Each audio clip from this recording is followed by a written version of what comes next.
Well, hello again everyone, and welcome back to the garage where I'm carrying on with the repairs on the Triumph Street Triple. Now if you've been following along, you may remember that I broke the pipe off the bottom of the fuel pump when I was taking the tank off to investigate the electrical fault.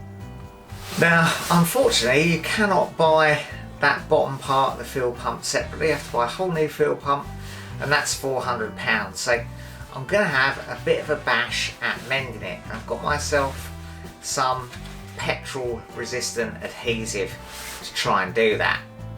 Now of course, as I always say, this is not intended to be a tutorial. This is just a vlog for your entertainment as you watch me trying to get this old bike going again.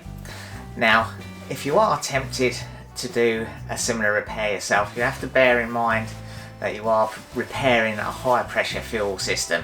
And if you've got any doubts at all, better to replace the entire pump and be safe. Of course, if it does leak, it's going to leak petrol, and of course it's positioned right above the engine. It's going to leak petrol when the engine is hot, and the engine of course sits between your legs. And when is it most likely to leak petrol? Well, when it's under the most pressure, when you're going fast and the engine's hot. So yeah, approach any sort of repair like this with absolute confidence in your abilities. If you haven't got that, then better to take it to a qualified motorcycle mechanic or replace the entire part.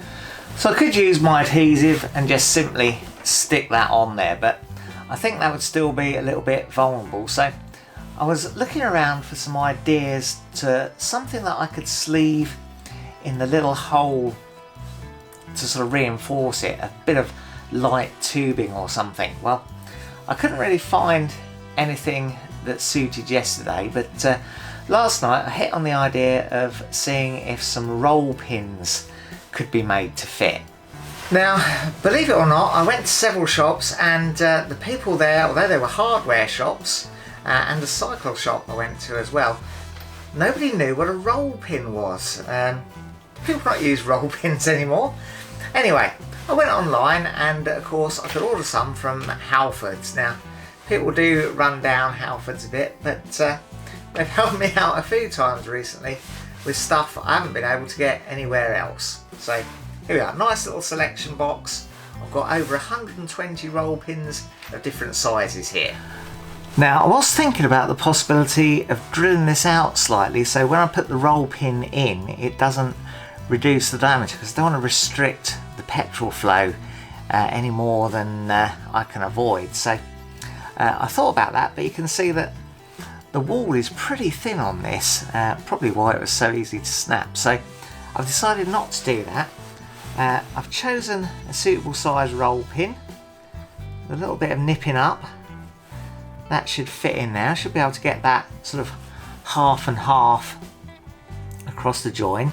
But first, I'm going to have a good old clean up of this, just to make sure there's no dirt or oil anywhere on it.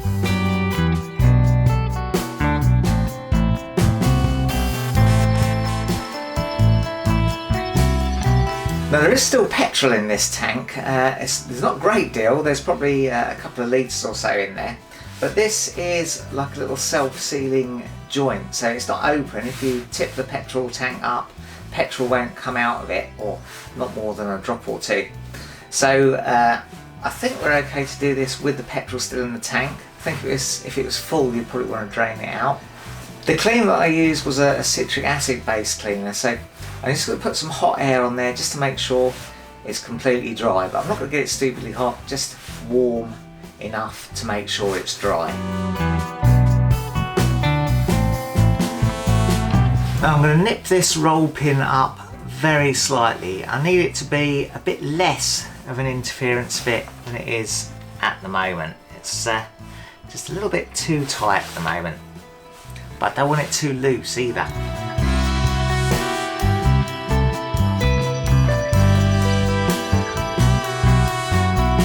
Might be a bit easier to do this with the vise.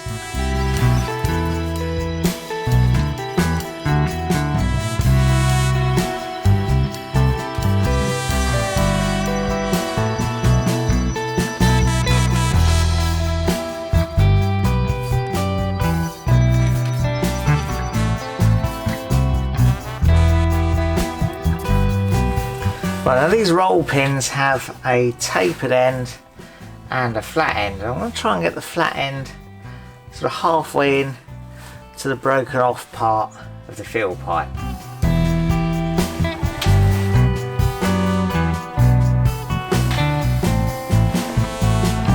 There we go, that's perfect, I think.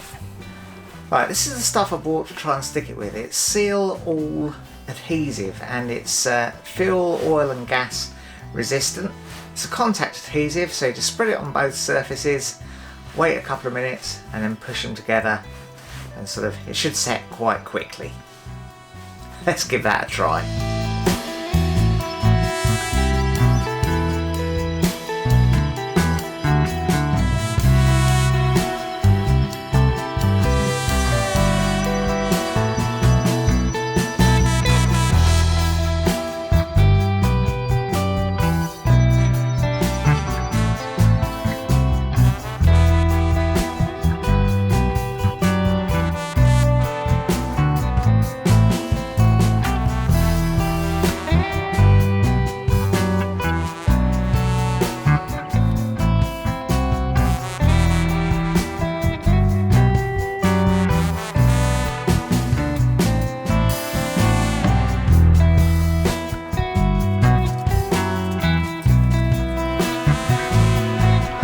Right, well I think that went quite well. There's 2 to 6 hours curing time. Should set in a couple of minutes, so yeah, that's pretty set I imagine. But I want to give it the best chance I can, so I'm going to leave it to cure for at least a couple of hours before I crack on. Well, that has had a couple of hours to cure now, so I guess we can put the tank back on the bike.